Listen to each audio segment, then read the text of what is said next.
Hello friends and dear student, एक बार फिर से आपका बहुत बहुत स्वागत है। तो इस वीडियो में हम लोग देखेंगे बायोकेमिस्ट्री के इंपॉर्टेंट क्वेश्चन। इससे पहले इसके दो पार्ट्स हो चुके हैं। अगर वो आपने वो दो पार्ट्स नहीं देखे हैं तो जाके ज़रूर देख लीजिएगा। प्लेलिस्ट में एग्जाम प्रिपरेशन के नाम से प्लेलिस्ट पड़ी हुई है। चलिए शुरू करते हैं। तो इस वाले पार्ट में सबसे पहला जो हमारा क्वेश्चन है वो है डिफाइन विटामिन्स, कि विटामिन्स क्या होते हैं इसको डिफाइन करना है and classify them with examples, और उनको एग्जांपल्स के साथ में क्लासिफाई करना है और उनका क्या रोल होता है हमारे लाइफ के अंदर उसको बताना है। ठीक है, इस टाइप से क्वेश्चन आ सकता है। तो डेफिनेशन क्या है? Vitamins are those organic substance that maintain the normal structure and function of cell. तो विटामिन से ये कुछ ऐसे ऑर्गेनिक सब्सटेंस होते हैं जो हमारी बॉडी के नॉर्मल जो फंक्शन है और जो उसका स्ट्रक्चर है उसको मेंटेन करने का काम करते हैं। अब इनके फंक्शन बहुत सारे हैं तो इसलिए डायरेक्टली ये कह दिया गया है, इसलिए डायरेक्टली ये कह दिया जाता है कि हमारी बॉडी के जो सेल हैं उनका जो क्या कहते हैं फंक्शन है और उनका जो स्ट्रक्चर है वो दोनों सही से रहें, अपना काम अच्छे से करें। तो उसको मेंटेन करने के लिए विटामिन्स की ज़रूरत पड़ती है। अगर विटामिन्स नहीं होते हैं तो फिर हमारी बॉडी के जो सेल हैं वो ढंग से काम नहीं कर पाते हैं। फॉर एग्जाम्पल ब्लड का फॉर्मेशन नहीं हो पाता है सही से, आरबीसीज हैं जो वो सही से नहीं बन पाते हैं। समझ में आ रही बात? तो इसलिए विटामिन्स का होना बहुत ज़रूरी होता है जो हमारे सेल हैं उनको अपना फंक्शन करने के लिए। हम ये भी कह सकते हैं कि बॉडी के फंक्शन को सही से कराने के लिए विटामिन्स की ज़रूरत पड़ती है। ठीक है, और विटामिन्स जो है वो हमारी बॉडी के अंदर सिंथेसाइज नहीं होते हैं, बनते नहीं हैं, इसलिए हमको ये ज़रूरत पड़ती है कि हम उनको अपने खानों के अंदर, अपने फूड के अंदर बार बार लें। और हमको वो कहाँ से मिलते हैं? हमको वो प्लांट से मिलते हैं और एनिमल से मिलते हैं। और ज़्यादातर विटामिन्स ऐसे हैं, बल्कि समझिए एक दो को छोड़ के जितने भी विटामिन्स है वो सब हमको एनिमल सोर्स से मिल जाते हैं। और वो भी कहाँ पे मिलते हैं? हमको लीवर के अंदर मिल जाते हैं। ठीक है ना, जिसको कलेजी बोला जाता है, उसके अंदर विटामिन स्टोर होते हैं। तो वहां से हमको सारे विटामिन मिल जाते हैं। अगर किसी भी विटामिन का सोर्स पूछता है कि ये विटामिन हमको कहाँ से मिलेगा, तो विटामिन ई को छोड़ के और विटामिन सी को छोड़ के जितने भी विटामिन हैं ना, सब में आप डाल दीजिएगा कि लीवर। ठीक है ना, लीवर डाल देंगे आपका काम बन जाएगा। बाकी जो चीजें हैं वो सब तो डालिएगा ना डालिएगा, लेकिन लीवर जरूर डाल दीजिएगा। ठीक है, उसकी क्लासिफिकेशन देख लेते हैं। कई बार पढ़ चुके होंगे, आपको याद भी होगा। तो दो तरीके से होते हैं विटामिन से, एक होता है फैट सोल्यूबल और एक होता है वाटर सोल्यूबल। इसी तरीके से इसको क्लासिफाई किया जाता है। फैट सोल्यूबल विटामिन वो होते हैं जो हमारी बॉडी के अंदर स्टोर हो जाते हैं और खासतौर से हमारे लीवर के अंदर स्टोर होते हैं। ठीक है, और वहां से वो यूज होते रहते हैं। तो ऐसे विटामिन को हमको बहुत ज्यादा बाहर से लेने की जरूरत नहीं होती है, इसलिए कि वो स्टोर रहते हैं तो वो काम करते रहते हैं। अगर बहुत ज्यादा अमाउंट में उसको ले लेते हैं तो वो क्या है, टॉक्सिसिटी भी कॉज कर सकते हैं। ठीक है ना, जिसको हम लोग हाइपर विटामिनोसिस बोलते हैं। फैट सोल्यूबल विटामिन हैं वो कौन कौन से हैं? तो vitamin A, vitamin D, vitamin E और के, जिसको कीड़ा कह सकते हैं, कीड़ा कह सकते हैं। तो ये जो विटामिन हैं ये फैट सोल्यूबल हैं। इसके अलावा जो दो बचते हैं विटामिन बी कॉम्प्लेक्स और विटामिन सी, ये क्या होते हैं, वाटर सोल्यूबल होते हैं। और इसमें भी विटामिन B12 जो है वो भी, उसको भी क्या है, विटामिन, उसको भी फैट सोल्यूबल माना जाता है। ठीक है ना, विटामिन B12 जो है वो भी हमारी बॉडी उसको भी स्टोर कर लेती है, लेकिन बहुत ज्यादा अमाउंट में नहीं, थोड़ा बहुत उसको भी स्टोर करती है। तो जो वाटर सोल्यूबल है वो वाटर में क्या कहते हैं, घुल के बाहर निकल जाते हैं बॉडी से, इसलिए उनको हमको ज्यादा अमाउंट में लेने की जरूरत पड़ती है और रेगुलर बेसिस पे लेने की जरूरत पड़ती है ज्यादा। अब यहाँ पे कुछ विटामिन हैं जिनके बारे में हम लोग पढ़ लेते हैं। विटामिन तो बहुत सारे हैं, सबके बारे में नहीं पढ़ सकते। जो इंपॉर्टेंट हैं उनका फंक्शन पढ़ लेते हैं हम लोग, और उनकी कमी की वजह से कौन सी बीमारियां होती हैं उसके बारे में हम लोग पढ़ लेते हैं। हो सकता है इनमें से एक आध फंस जाए आपके एग्जाम में। ठीक है, तो विटामिन ए जिसको रेटिनॉल बोलते हैं, इसका फंक्शन क्या है? तो it is necessary for normal vision. हमारी आंख जो है अच्छे से काम कर सके, जो नर्व होते हैं ऑप्टिक नर्व वो अपना फंक्शन अच्छे से कर सके, उसके लिए विटामिन ए की जरूरत पड़ती है।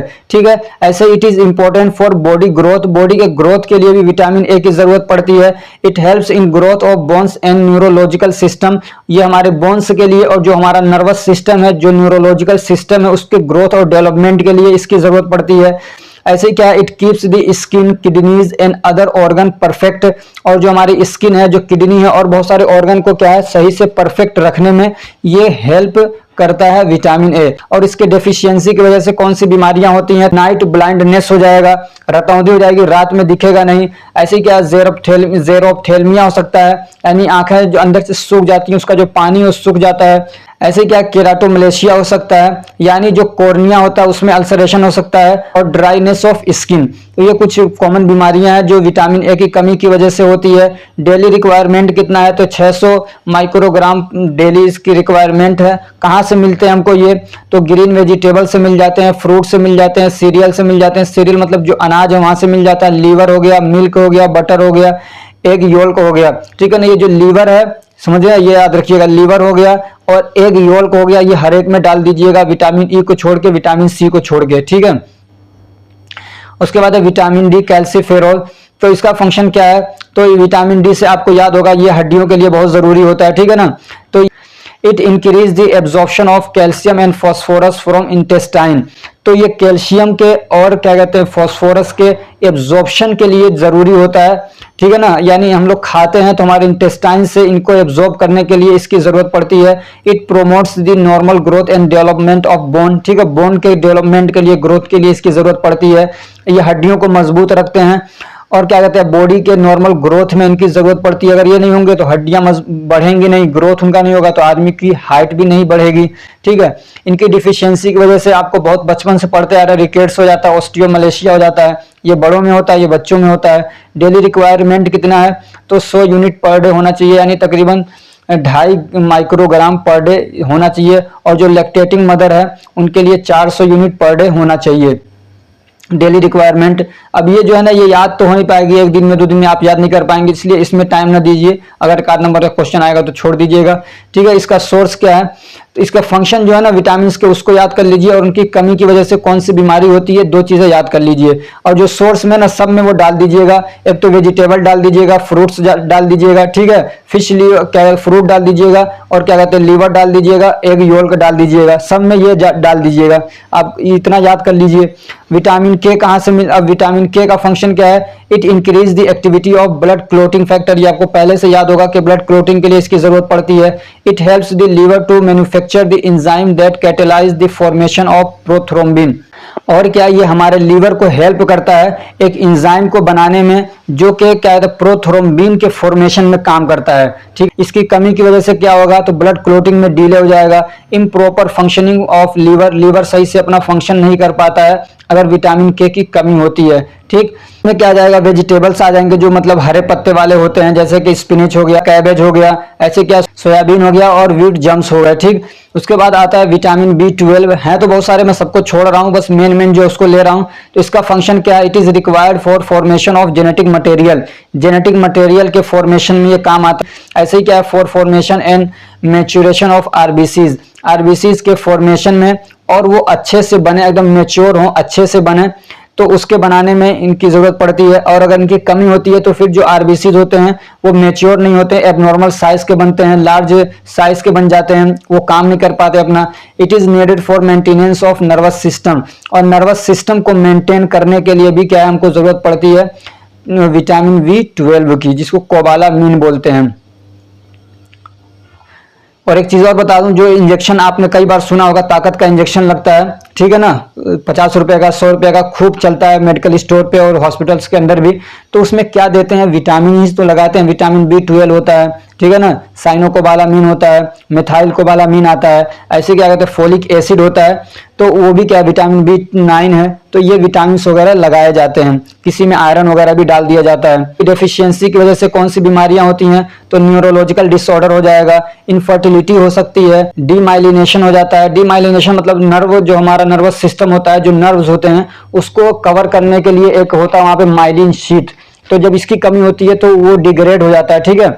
और क्या होता है? मेगालोब्लास्टिक अनेमिया हो जाता है, यानी आरबीसी सही क्या कहते हैं, साइज में और सही स्ट्रक्चर में नहीं बन पाते हैं, तो फिर अपना वो काम भी नहीं कर पाते। कहाँ से मिलता है हमको? तो लीवर से मिल जाता है, मिल्क से मिल जाता है, मोल्ड से मिल जाता है, एग से मिल जाता है। अगला क्वेश्चन है डिफाइन मिनरल्स।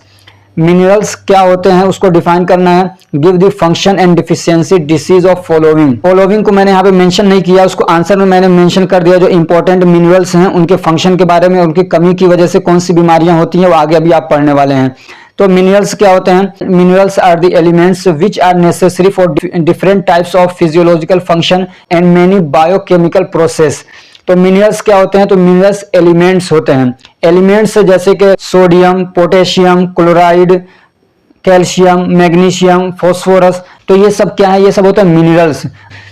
और ये क्या होते हैं? हमारी जो बॉडी के फिजियोलॉजिकल फंक्शंस हैं उनको परफॉर्म करने के लिए इनकी जरूरत पड़ती है। और बायोकेमिकल प्रोसेस, हमारी बॉडी के अंदर बहुत सारे प्रोसेस चलते रहते हैं, केमिकल प्रोसेस चलते हैं, ठीक है ना, अलग अलग मॉलिक्यूल्स बनते रहते हैं, तो उनके लिए इनकी जरूरत पड़ती है।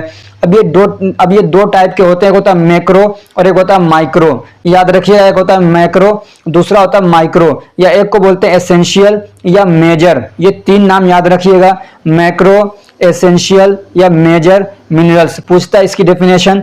या दूसरा होता है माइक्रो या क्या कहते हैं, trace minerals.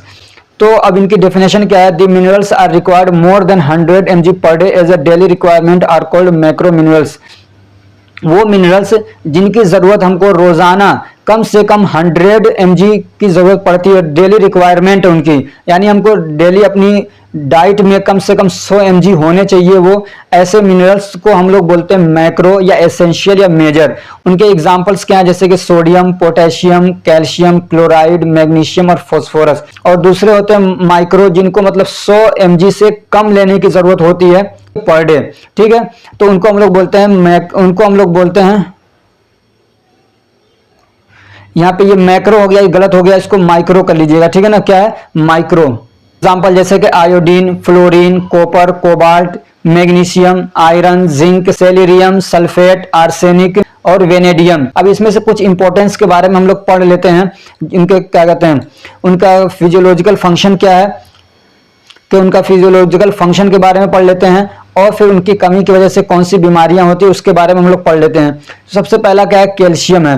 Calcium is the main component of bone and teeth. हमारी हड्डियों के लिए क्या है? ये जो हमारी जो हड्डियां हैं, जो दांत हैं, जो हड्डियां हैं, उनके लिए सबसे मेन कंपोनेंट होता है calcium. Calcium is taken in diet in the form of calcium phosphate and calcium carbonate. और हम लोग कैल्शियम को डायरेक्टली अपने डाइट में नहीं लेते हैं, या तो कैल्शियम फॉस्फेट के फॉर्म में लेते हैं या कैल्शियम कार्बोनेट के फॉर्म में लेते हैं, ठीक है। It is the most abundant mineral in human body. और हमारी बॉडी के अंदर सबसे ज्यादा पाया जाने वाला मिनरल होता है कैल्शियम, याद रखिएगा। ये कुछ फंक्शंस देख लेते हैं, कहाँ कहाँ इसकी जरूरत पड़ती है। तो for formation and development of bone and teeth, ठीक है। दूसरा, calcium is necessary for bone calcification. Bone calcification के लिए इसकी जरूरत पड़ती है। ये पूरा ये क्या कहते हैं, बोन कैल्सिफिकेशन एक प्रोसेस होता है जिसमें क्या है, कैल्शियम हमारी हड्डियों के अंदर जमा होता है, दांतों के अंदर जमा होता है, ताकि उसको मजबूत कर सके, हार्डन बना सके, ठीक है। और क्या, it helps in the blood coagulation. ये ब्लड कोगुलेशन में भी काम करता है। क्या करता है? प्रोथ्रोम्बिन को कन्वर्ट करवाने में काम करता है, थ्रोम्बिन में, ठीक है। उसके बाद फिर आगे का प्रोसेस होता है, it helps in the body muscles contraction. Muscles contraction में काम करता है ये। ऐसे क्या, इट एक्टिवेट इंजाइम को एक्टिवेट करने में काम करता है। It acts as a intracellular messenger of different hormone. अलग अलग जो हार्मोन्स होते हैं तो उनके लिए ये मैसेंजर का काम करता है सेल के अंदर, ठीक है ना। सेल के अंदर कोई बात पहुंचानी है इधर से उधर, तो उसके लिए ये काम करता है। ऐसे it increase the permeability of plasma membrane. और ये प्लाज्मा मेम्ब्रेन की परमिएबिलिटी को बढ़ाता है। और क्या, it plays an important role in action potential. और एक्शन पोटेंशियल आप उसके बारे में आपने पढ़ा होगा, तो उसमें एक इंपॉर्टेंट रोल ये प्ले करता है। उसके बाद है डेफिशिएंसी डिसीज। अब हम लोग पढ़ते हैं डेफिशिएंसी डिसीज, इनकी कमी की वजह से कौन सी बीमारियां हो सकती हैं। तो हाइपोकैल्सीमिया हो जाएगा, कमी होगी तो, यानी ब्लड के अंदर कैल्शियम की कमी हो जाएगी। ऑस्टियोपोरोसिस हो जाएगा, हड्डियां जो है कमजोर हो जाएंगी, फ्रेजाइल हो जाएंगी, भुरभुरी हो जाएंगी, टूट जाएंगी बड़ी जल्दी। और क्या होता है, टेटानी हो जाता है। टेटानी का मतलब होता है involuntary muscles contraction due to lack of calcium in blood. Blood के अंदर जब कैल्शियम की कमी होती है तो अपने आप मसल्स के अंदर कॉन्ट्रेक्शन होने लगता है। ऐसे इसकी कमी की वजह से रिकेट्स हो जाता है बच्चों में, और बड़ों में हो जाता है ऑस्टियोमलेशिया, ठीक। अब इसके डेली रिक्वायरमेंट क्या है, तो 500 mg पर डे होना चाहिए एक हेल्दी आदमी के लिए, और 1 से 1.5 mg पर डे इसकी रिक्वायरमेंट होती है एक प्रेग्नेंट एक प्रेग्नेंट महिला के लिए। उसके बाद है मैग्नीशियम। मैग्नीशियम का फंक्शन क्या है? It helps in the activation of enzyme, ये एंजाइम को एक्टिवेट करने में काम करता है। ऐसे it is required for DNA replication, transcription and translation. और डीएनए के रेप्लिकेशन में, ट्रांसक्रिप्शन में और ट्रांसलेशन में ये क्या है? काम करता है, इसकी जरूरत पड़ती है। इसकी कमी की वजह से क्या बीमारियां होंगी? तो फटीग होगा, बदन में दर्द होगा, थकावट सा होगा, कमजोरी आएगी, भूख नहीं लगेगी, नोजिया और वोमिटिंग हो सकती है। एक है iron. It is very important for formation of haemoglobin. Haemoglobin के फॉर्मेशन के लिए इसकी जरूरत पड़ती है। हेमोग्लोबिन की कमी होगी तो ऑक्सीजन का सप्लाई नहीं हो पाएगा। हेल्दी आदमी के अंदर 3 से 5 ग्राम आयरन पाया जाता है। ठीक है, इसका फंक्शन क्या है? It require for formation of haemoglobin. ये हेमोग्लोबिन के फॉर्मेशन के लिए इसकी जरूरत पड़ती है। या आप ये भी कह सकते हैं कि आरबीसीज के फॉर्मेशन के लिए इसकी जरूरत पड़ती है, इसलिए कि हेमोग्लोबिन आरबीसीज के अंदर ही होता है। It required for formation of myoglobin. Myoglobin के फॉर्मेशन के लिए इसकी जरूरत पड़ती है। मायोग्लोबिन क्या होता है? तो ये भी एक तरीके का सेल होता है जिसके अंदर ऑक्सीजन स्टोर करके रखा जाता है। ठीक है ना, मान लीजिए ऑक्सीजन आना बंद हो जाता है तो कुछ देर तक ये संभाल लेता है। इसके पास जो ऑक्सीजन स्टोर करके रखा रहता है उसको हमारे बॉडी के सेल यूज करते हैं। It required for synthesis of DNA. DNA के सिंथेसिस के लिए भी इसकी जरूरत पड़ती है। ऐसे it transport O2 and CO2। और इसकी कमी की वजह से क्या होता है? अनेमिया हो जाता है, जो कि आयरन की कमी की वजह से होता है अनेमिया, तो उसको बोलते हैं आयरन डिफिशियंसी अनेमिया। उसके बाद है जिंक। जिंक के बारे में मैंने देखा 2-3 पेपरों में अभी जो रिसेंटली हुए हैं उनमें पूछ रखा है, तो इसलिए मैंने जिंक को भी यहाँ पे डाल दिया। इसका क्या फंक्शन है? तो it require for enzyme formation. Enzyme के बनने के लिए जिंक की जरूरत पड़ती है। It requires for sperm formation. Sperm के फॉर्मेशन के लिए इसकी जरूरत पड़ती है। It helps in production of DNA and protein. DNA और प्रोटीन के प्रोडक्शन के लिए इसकी जरूरत पड़ती है। और इसकी डेफिशिएंसी डिसीज क्या है? तो इसकी कमी की वजह से डायरिया हो सकता है, स्किन डिसऑर्डर हो सकता है, ऐसी ओबेसिटी हो सकती है, डायबिटीज मेलाइटिस हो सकता है। और एक और बीमारी है जो पूछा था अभी, तो वो है कि क्या कहते हैं, जो वुंड होता है उसकी हीलिंग नहीं होती है जल्दी से। मान लीजिए किसी को कट गया, कहीं पे जख्म हो गया, घाव हो गया, तो जल्दी से वो क्या होता है? हील नहीं होता, जल्दी से भरता नहीं है। 15वां क्वेश्चन है right A note on biotechnology.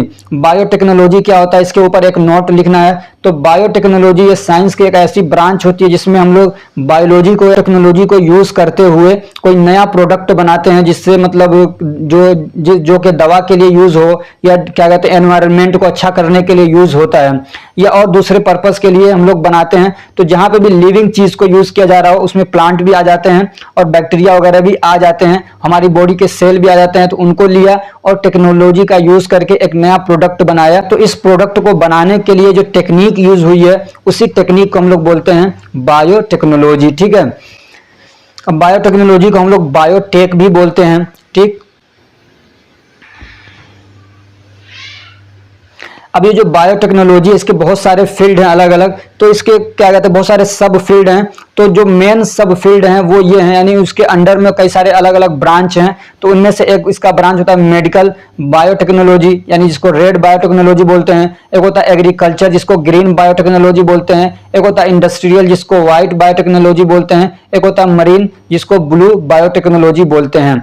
अब मेडिकल के कुछ एग्जाम्पल से देख लेते हैं।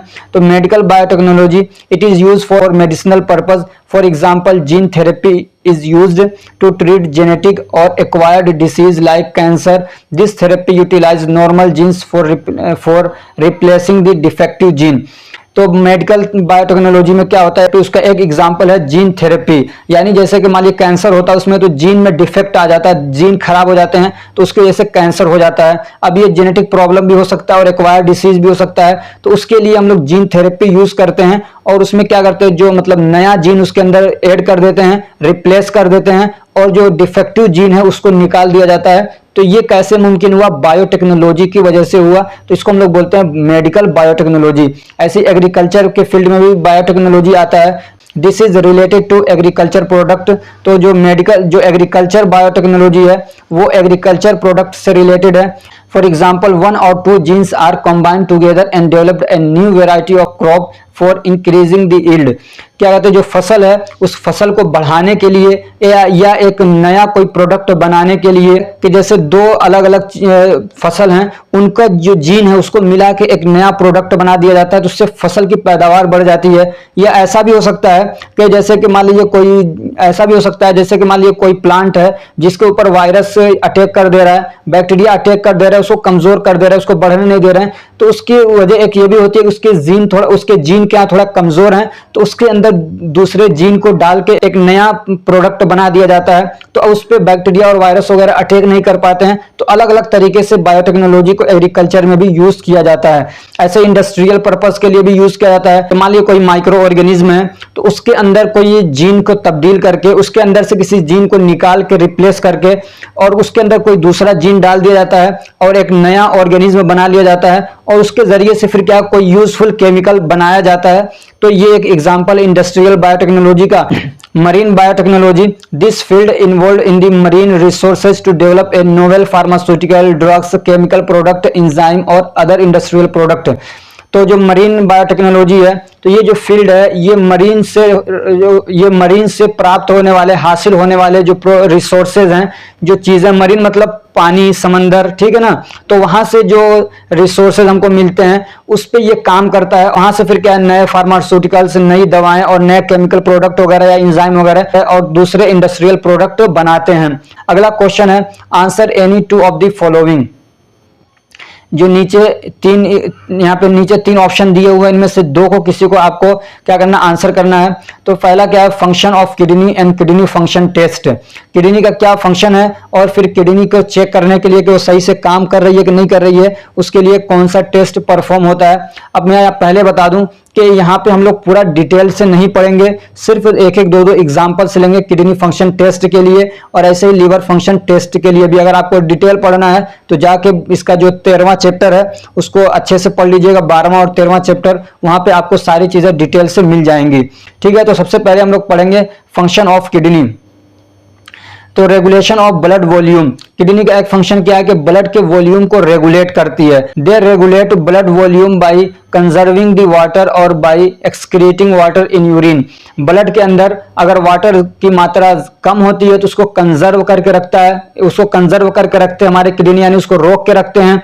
और अगर वाटर की मात्रा ज्यादा होती है तो फिर उसको यूरिन के रास्ते से बाहर निकाल देते हैं। ऐसे क्या है, रेगुलेशन ऑफ ब्लड प्रेशर, और ये ब्लड प्रेशर को भी रेगुलेट करती है, यानी ब्लड वॉल्यूम को जब रेगुलेट करती है तो उसके हिसाब से ब्लड प्रेशर भी रेगुलेट होता है। ठीक है, ऐसे क्या, regulation of renin enzyme. Renin क्या है, एक एंजाइम होता है जो कि हमारी किडनी से प्रोड्यूस होता है, और इसका काम क्या होता है, ये एंजियोटेंसिन के बनाने में हेल्प करता है। ठीक है ना, क्या करता है, ये एंजियोटेंसिन बनवाता है जो रेनिन है। ठीक है, और जब एंजियोटेंसिन है ये क्या, वेसो कंस्ट्रिक्शन कॉज करता है। आगे चल के पूरा इसका प्रोसेस है, पहले एंजियोटेंसिन है, फिर वो कन्वर्ट होता है, एंजियोटेंसिन सेकेंड बनता है, फिर आगे जाके वो प्रोसेस करता है और वेसो कंस्ट्रिक्शन कराता है। ठीक है, और इस तरीके से ब्लड के प्रेशर को ये बढ़ाता है। तो ये समझिए कि रेनिन एंजाइम को भी ये क्या करता है, रेगुलेट करता है। ठीक है, या उसका फॉर्मेशन में आप कह सकते हैं कि फॉर्मेशन ऑफ रेनिन एंजाइम। और क्या, रेगुलेशन ऑफ ब्लड पीएच, और ब्लड का जो पीएच लेवल है उसको भी रेगुलेट करता है, उसको भी रेगुलेट करते हैं हमारे किडनी।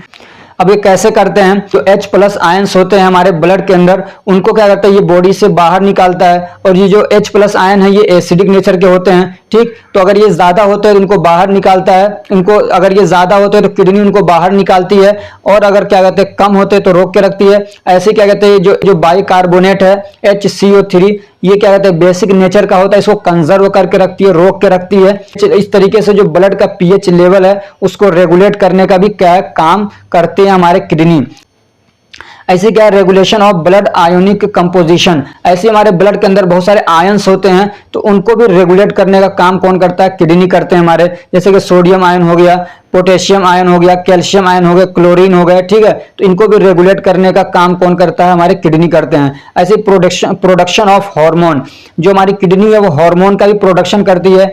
दे प्रोड्यूस कैल्सिट्रियोल, ये कैल्सिट्रियोल को प्रोड्यूस करते हैं। कैल्सिट्रियोल एक हार्मोन है जो कि क्या कहते हैं, विटामिन डी का एक्टिव फॉर्म होता है। ये कैल्शियम का होम्योस्टेसिस रेगुलेट करता है। यहाँ पे टी ए 2 बार हो गया, इसको हटा दीजिएगा। होम्योस्टेसिस को रेगुलेट करने का काम कौन करता है कैल्शियम के, वो होता है कैल्सिट्रियोल। और क्या करता है ये, stimulation of RBC production, RBC के प्रोडक्शन को स्टिमुलेट करता है। कैसे करता है, एक हार्मोन रिलीज करता है एरिथ्रोपोइटिन। क्या है, एरिथ्रोपोइटिन हार्मोन को रिलीज करते हैं हमारे किडनी। तो फिर ये जब हार्मोन जाते हैं हमारे क्या कहते हैं जो बोन मैरो के पास में, तो फिर बोन मैरो वहां से क्या आरबीसी की प्रोडक्शन को बढ़ाता है। ठीक, ऐसे क्या है, regulation of blood glucose level, हमारी जो किडनी है वो ग्लूकोज के लेवल को भी क्या है, वो ब्लड के अंदर ग्लूकोज के लेवल को भी क्या है, रेगुलेट करती है, मेंटेन करती है। ज्यादा होता है तो यूरिन के रास्ते निकालती भी है उसको। ठीक है, ऐसे क्या, excretion of waste from body, और बॉडी से वेस्ट मटेरियल को भी निकालने का काम करती है, जो वेस्टेज होते हैं उसका एग्जांपल जैसे कि अमोनिया हो गया, यूरिया हो गया, बिलिरुबिन हो गया, क्रिएटिनिन हो गया, यूरिक एसिड हो गया, और ड्रग एंड टॉक्सिन्स जो होते हैं, तो इन सबको निकालने का काम यूरिन के रास्ते से कौन करता है, किडनी करते हैं। अब इनके लिए क्या कई सारे टेस्ट होते हैं, लेकिन हम लोग यहाँ सारे टेस्ट नहीं पढ़ेंगे, ठीक है ना। अब इनके एक तो फिजिकल टेस्ट भी होता है और एक ब्लड का सैंपल लेके, यूरिन का सैंपल लेके भी इसका टेस्ट होता है। तो हम लोग एक दो टेस्ट पढ़ते हैं जो ब्लड का सैंपल लेके किया जाता है। तो एक टेस्ट होता है क्रिएटिनिन टेस्ट। क्रिएटिनिन क्या है, ये भी एक समझिए वेस्ट प्रोडक्ट है या बाई प्रोडक्ट है, यानी जब हमारे बॉडी के अंदर मेटाबॉलिज्म होता है तो वहां पे क्रिएटिनिन भी बनता है। ठीक है, अब वो ब्लड के अंदर होता है और फिर किडनी के रास्ते फिल्टर करके वो बाहर निकाला जाता है। तो नॉर्मल रेंज कितना होता है क्रिएटिनिन का ब्लड के अंदर, तो 1 से 2 माइक्रोग्राम पर डेसीलीटर होता है। अगर इसका level increase level in blood and low level in urine indicate kidney dysfunction. अगर क्या कहते हैं क्रिएटिनिन का लेवल ब्लड के अंदर बढ़ा हुआ है और जो यूरिन के अंदर उसका लेवल घटा हुआ है, यानी यूरिन में उतना नहीं आ रहा है, तो इसका मतलब क्या है, किडनी अपना काम सही से नहीं कर रही है।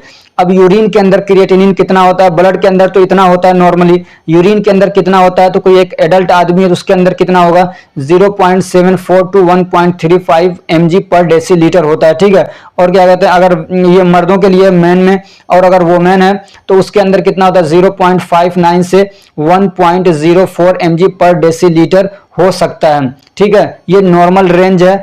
अगर इससे कम आता है क्रिएटिनिन यूरिन के अंदर, तो इसका मतलब क्या है, किडनी अपना काम सही से नहीं कर रही है। ब्लड के अंदर अगर इसका लेवल बढ़ा हुआ है और यहाँ पे घटा हुआ है, तो इसका मतलब क्या है, किडनी अपना काम सही से नहीं कर रही है। और एक टेस्ट होता है क्रिएटिनिन क्लियरेंस टेस्ट। ठीक है ना, क्या होता है इसको याद रख लीजिएगा, ये बहुत इंपॉर्टेंट है, इसके बारे में पूछ लेता है मेंशन करके। क्रिएटिनिन क्लियरेंस टेस्ट क्या होता है, तो this test show the ability of kidney to clear, यानी excrete out creatinine from blood through urine. तो इसके जरिए से ये देखा जाता है कि किडनी कितना अपना काम कर पा रही है, यानी किडनी ब्लड के अंदर से क्रिएटिनिन को कितना ज्यादा फिल्टर कर पा रही है और यूरिन के रास्ते बाहर निकाल पा रही है। ठीक है ना, this test 24 hours collected urine sample is taken, और इसमें 24 घंटे का जो पेशाब होता है उसको इकट्ठा करवाया जाता है, कलेक्ट करवाया जाता है, और उस सैंपल को लेके फिर ये क्या है, चेक किया जाता है। ठीक, along this test blood creatinine level also examined, और इस टेस्ट के साथ में ब्लड का भी क्रिएटिनिन लेवल चेक किया जाता है कि उसके अंदर कितना है, यानी नॉर्मल है या ज्यादा है, उसको भी चेक किया जाता है। और 24 घंटे का जो पूरा कलेक्शन है यूरिन का, उसको सैंपल को लेके चेक किया जाता है। अब एडल्ट के अंदर कितना इसका नॉर्मल रेंज होता है, एडल्ट मर्द के अंदर 1 मिनट के अंदर 90 से 139 मिलीलीटर पर मिनट किडनी क्या करती है, क्रिएटिनिन को छान छान के बाहर निकालती है मर्दों के अंदर। और एडल्ट क्या कहते हैं औरत है तो उसके अंदर 80 से 125 ml पर मिनट क्या है, किडनी छान छान के बाहर निकालती है, फिल्टर करके बाहर निकालती है क्रिएटिनिन को। ठीक है, अब जो नॉर्मल रेंज है इससे कम अगर किडनी काम कर रही है तो इसका मतलब क्या है कि किडनी के अंदर कुछ प्रॉब्लम है। और एक टेस्ट और होता है urea clearance test. This test is performed to check the kidney function. तो ये भी जो टेस्ट होता है, ये भी किडनी फंक्शन को टेस्ट करने के लिए यूज होता है। अब इस टेस्ट के जरिए से क्या किया जाता है, ब्लड को लेके चेक किया जाता है और उसमें देखा जाता है कि यूरिया का अमाउंट कितना है।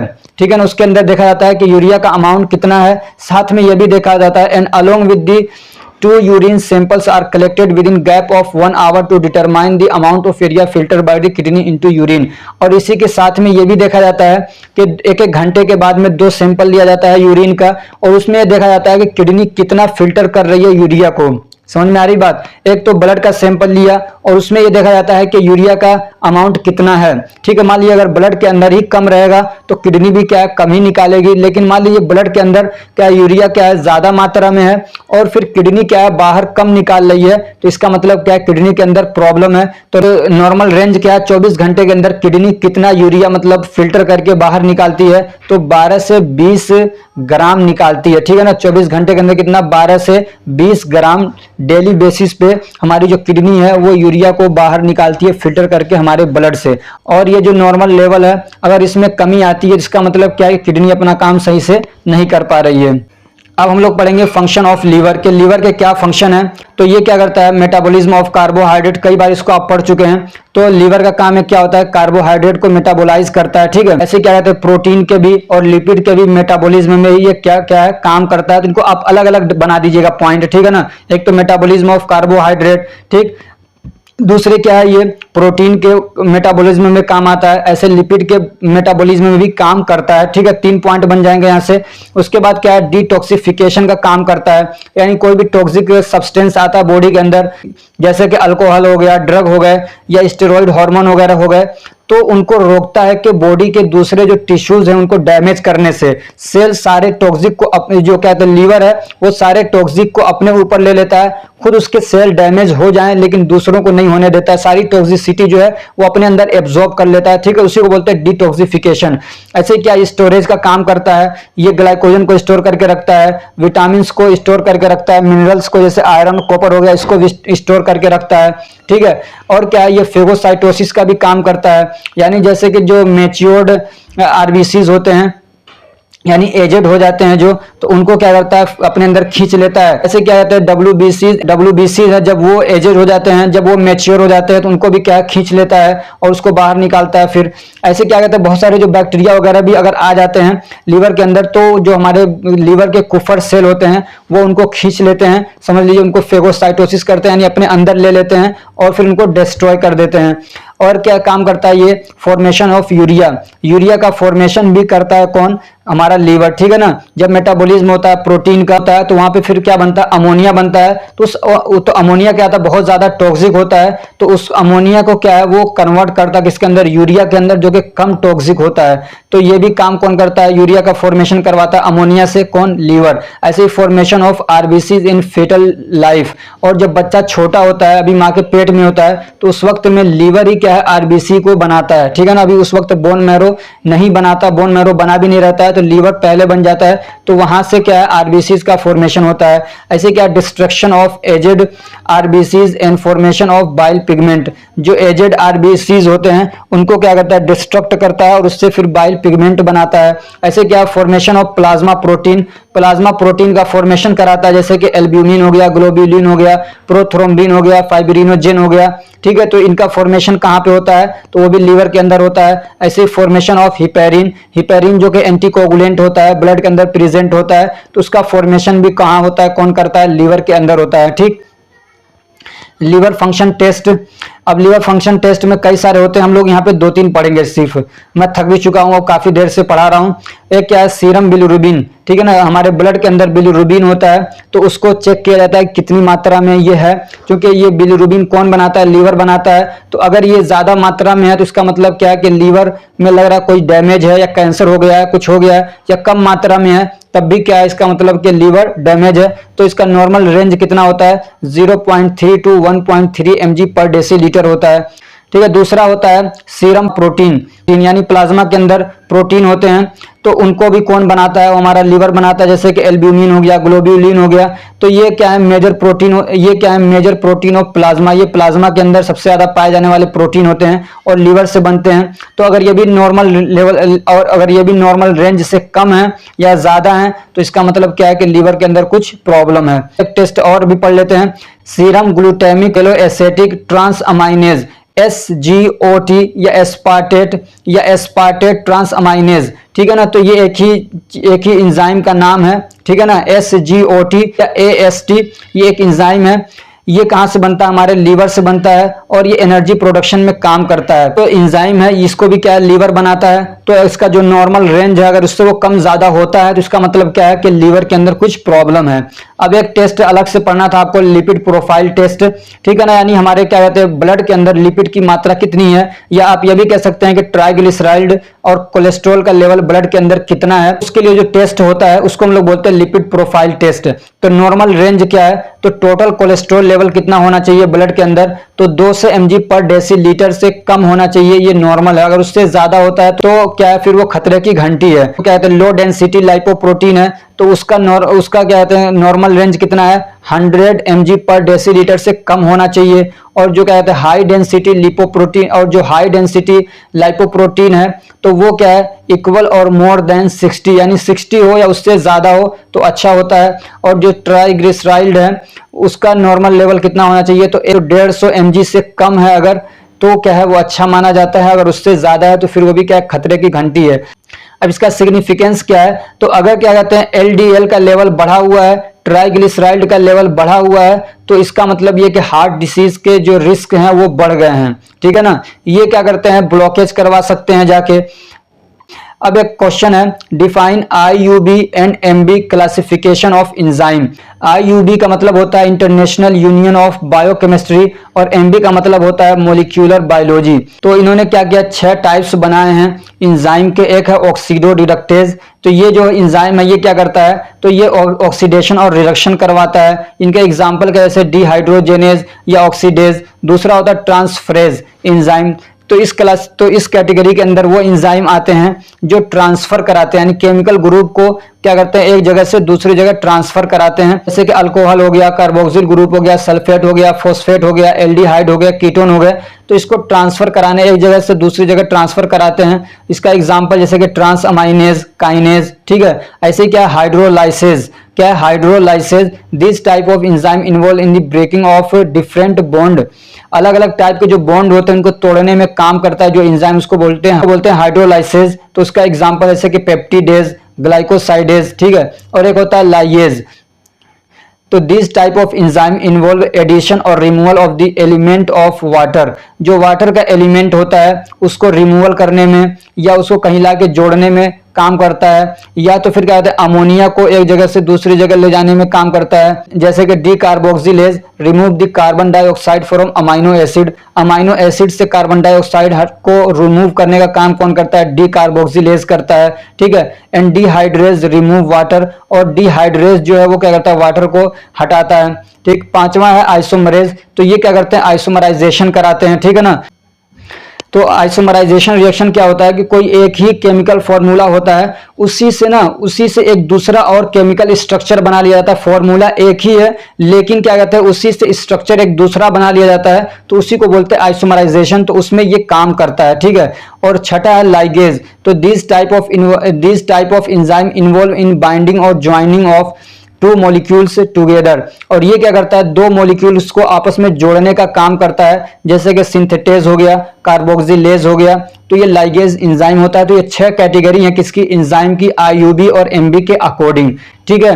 अगला क्वेश्चन है, draw the structure of DNA Watson and Crick model and structure of glucose, galactose and fructose. DNA का स्ट्रक्चर बनाना है, दूसरा ग्लूकोज, गैलेक्टोज और फ्रक्टोज हैं, इनका स्ट्रक्चर आपको तैयार करना है। इनका स्ट्रक्चर 2 तरीके से बनाना है आपको, एक तो ओपन चेन या स्ट्रेट चेन भी बोलते हैं उसको, या फिशर प्रोजेक्शन बोलते हैं, या एक क्लोज्ड चेन होता है, रिंग चेन या हेवर्थ प्रोजेक्शन बोलते हैं। तो ये 2 तरीके के यहाँ पे स्ट्रक्चर बने हुए हैं, ग्लूकोज के, गैलेक्टोज के, फ्रक्टोज के। इसकी प्रैक्टिस कर लीजिएगा। और दूसरा यहाँ पे DNA का स्ट्रक्चर दिया हुआ है, इसको बना लीजिएगा, ठीक है ना। ये डबल हेलिक्स का होता है DNA, आपको मालूम है। RNA होता है जो सिंगल हेलिक्स का होता है। और ये जो है ना, ये क्या नाइट्रोजनस बेस जुड़े हुए हैं। ये जो आपको G दिख रहा है, A दिख रहा है, C और T दिख रहा है, इसको एक होता है एडिनिन, आगे ये क्या है थाइमिन, उसके बाद है गुआनिन, और आगे फिर क्या है साइटोसिन, ठीक है ना। तो ये आपको दिख रहा है। अब इनमें जो क्या कहते हैं नाइट्रोजनस बेस हैं वो सेम रहते हैं RNA के अंदर, सिर्फ ये जो T है ना इस पोजीशन पे U आ जाता है, यानी यूरेसिल आ जाता है, बाकी सारा सेम रहेगा, ठीक है ना। अब ये एक बार आपने ऐसा कर लिया, फिर उसके बाद जब दूसरा राउंड शुरू करते हैं तो यहाँ पे जो था ना टी को इधर पहले लाएंगे, ठीक है, यहाँ पे थायमिन आ जाएगा, फिर अब उसके बाद ए लाएंगे, एडिनिन आ गया, फिर यहाँ पे जी था तो अब जी को यहाँ नहीं लाएंगे बल्कि क्या लाएंगे, सी को पहले इधर ले आएंगे, फिर उसके बाद जी को इधर लेके आएंगे, ठीक है ना। पहले क्या लाएंगे, यहाँ पे एडिनिन ले आए, फिर थायमिन ले आए, फिर उसके बाद गुआनिन आता है, फिर साइटोसिन आ जाता है, ठीक है ना। ये चार आप याद कर लीजिए। फिर आगे जब आप बनाएंगे इसको, फिर आगे जब आप इसको बनाएंगे तो अब ये क्या कहते हैं, यहाँ पे जो ए था उसको नहीं लाएंगे बल्कि उसके सामने वाला जो नाइट्रोजनस बेस था उसको पहले लाएंगे, ठीक है ना। तो क्या आ जाएगा, टी आ जाएगा यहाँ पे, फिर उसके बाद ये आ जाएगा एडिनिन, उसके बाद फिर यहाँ पे जी था तो इसको नहीं लाएंगे बल्कि इधर से लाएंगे, सी आ जाएगा साइटोसिन, फिर क्या आ जाएगा, गुआनिन। तो ये डीएनए का पूरा स्ट्रक्चर होता है, इसको बना लीजिएगा। और इसकी डिटेल वीडियो जो है ना उसको जाके एक बार देख लीजिएगा, 25-26 मिनट के लास्ट में जाके इसको मैंने बहुत अच्छे से समझाया, एक्सप्लेन किया है, उसको जाके एक बार जरूर देख लीजिएगा। एक क्वेश्चन और इसमें छूट गया है, वो है normal and abnormal constituent of urine, उसको जरूर देख लीजिएगा, ठीक है ना। मैं बहुत थक चुका हूं, अब मैं बिल्कुल पढ़ाने को मन नहीं कर रहा है, ठीक है। तो ये जो एक टॉपिक बता रहा हूं इसको मैंने 13वें चैप्टर में शायद लास्ट में पढ़ा रखा है, 5-10 मिनट का ही बस, वो क्या कहते हैं उसमें वो 5-10 मिनट का ही वीडियो है, उसको जाके जरूर देख लीजिएगा कि normal and abnormal constituent of urine, ये क्वेश्चन पूछता है, बहुत पूछता है। इसको मैं ऐड करना चाह रहा था लेकिन मैं भूल गया, ऐड नहीं कर पाया, तो आप इसको जरूर तैयार कर लीजिएगा। मेरी दुआ है कि आपके अच्छे से अच्छे मार्क्स आए। Best of luck, thank you so much for watching.